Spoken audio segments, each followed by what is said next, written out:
যেটাই মৌলিক অধিকার অন্তর্ভুক্ত হবে, রাষ্ট্রকে সেটা শতভাগ নিশ্চয়তা বিধান করতে হবে, যেটা পরিপূরণ করতে হবে। আমরা সেই পর্যায়ে অর্থনৈতিকভাবে এখনো উন্নীত হইনি। সেজন্য আমরা কর্মসূচি পরিকল্পনার মধ্য দিয়ে এটাকে রাষ্ট্রীয় মূলনীতিতে নিয়ে এসেছি। মূলনীতিটাতে রাখলে রাষ্ট্র ক্রমান্বয়ে তার ফিনান্সিয়াল অ্যান্ড কালচারাল যে রাইট সেটা এনশিওর করবে সাংবিধানিকভাবে। তোমাদের সবাইকে তো পর্যায়ক্রমে সংবিধান জানতে হবে, বুঝতে হবে, জনগণকে বলতে হবে, প্রতিনিধিত্ব করতে হবে। এটা হচ্ছে যে সহজ ভাষায় সংবিধান শিক্ষা। যদি কোনোদিন সময় হয়, এভাবে মজলিস মাহফিল ডেকে আমরা আমাদের এই মাস্টার ট্রেনারদেরকে সহজ ভাষায় সংবিধান শিক্ষা দেবো ইনশাআল্লাহ। বিএনপির সাথে তখন কেউ পারবে?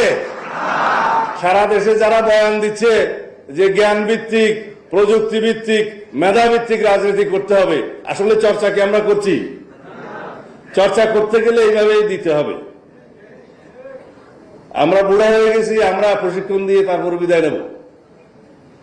বিএনপিকে এমন ভাবে জ্ঞান ভিত্তিক, মেধা ভিত্তিক, প্রযুক্তি ভিত্তিক রাজনীতির চর্চা করতে হবে যাতে করে অন্য কোন সংগঠন ধারে কাছেও না আসতে পারে। শুধুমাত্র গুলিস্তান থেকে পুরানা পল্টন মানি না স্লোগান দিলে হবে?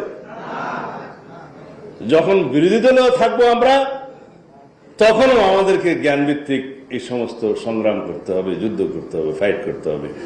আজকাল এই যে সোশ্যাল মিডিয়াতে, আমি অবশ্য খুব একটা এগুলো দেখি না, এই যে সোশ্যাল মিডিয়াতে চলছে, গালিগালাজ চলছে, চরিত্র হনন চলছে, ক্যারেক্টার অ্যাসাসিনেশন চলছে। এখন পলিটিক্যাল ক্যারেক্টার অ্যাসাসিনেশনের সংখ্যা হচ্ছে সবচেয়ে বেশি, এবং কিছু কিছু মিডিয়াতে দেখছি। তা আমরা তো এগুলো ঘাটাঘাটি করি না, কিন্তু তোমাদের বয়স আছে, সবচেয়ে বেশি কাউন্টার ফাইটটা ওখানে দিতে হবে এখন।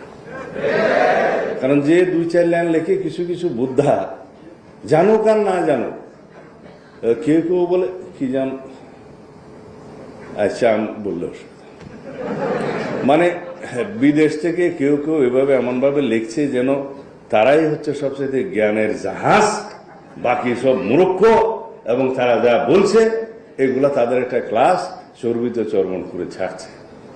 কোনো অ্যাকাউন্টেবিলিটি নাই, কোন রেসপন্সিবিলিটি নাই, দেশপ্রেমের কোনো বালাই নাই, এই দেশের কি হবে সেটা নজরে নাই। আমাদের সেজন্য সবার আগে চিন্তা হবে আমরা যা লিখছি, যা বলছি, তার দ্বারা দেশের কোনো স্বার্থহানি হচ্ছে কিনা। সেজন্য আমাদের স্লোগানকে আমাদের নেতা দিয়েছেন, সবার আগে বাংলাদেশ। এর চাইতে সহজ কোনো বক্তব্য আছে? সমস্ত কর্ম পরিকল্পনায়, সমস্ত রাজনৈতিক কর্মসূচিতে, সকল বিষয়ে আমাদের মাথায় থাকতে হবে এখানে আমার দেশের স্বার্থটা উপরে, সবার উপরে বাংলাদেশ।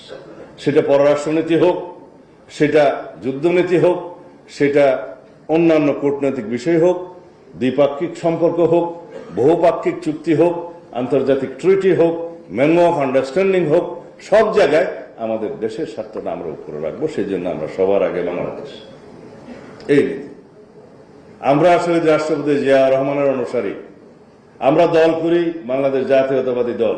সেই দলের প্রতিষ্ঠাতা এদেশের সর্বশ্রেষ্ঠ মুক্তিযোদ্ধা, সেই দলের প্রতিষ্ঠাতা এদেশের স্বাধীনতার মহান ঘোষক, সেই দলের প্রতিষ্ঠাতা বহুদলীয় গণতন্ত্রের প্রচলক, সেই দলের প্রতিষ্ঠাতা জীবন দিয়েছে দেশের জন্য, সেই দলের প্রতিষ্ঠাতার রক্তের উপর দাঁড়িয়ে আমরা বাংলাদেশের রাজনীতি করি, যার রক্ত বাংলাদেশের মাটির গভীরে পতিত হয়েছে, গণতন্ত্র শক্তিশালী হয়েছে।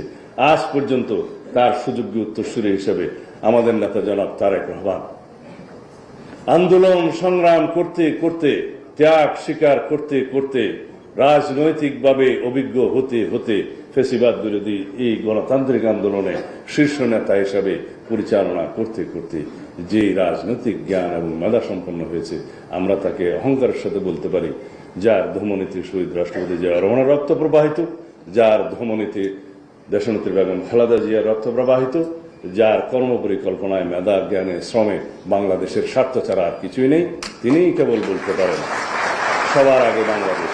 আমরা সেই সবার আগে বাংলাদেশ প্রতিষ্ঠা করি, গণতন্ত্রকে শক্তিশালী ভিত্তির উপরে আমরা কায়েম করি, গণতান্ত্রিক প্রতিষ্ঠানগুলো শক্তিশালী ভিত্তির উপর নির্মাণের মধ্য দিয়ে সাংবিধানিক প্রতিষ্ঠানগুলো শক্তিশালী ভিত্তির উপর নির্মাণের মধ্য দিয়ে কেবলই বাংলাদেশের শক্তিশালী গণতান্ত্রিক আগামী রাষ্ট্র বিনির্মাণ হতে পারে।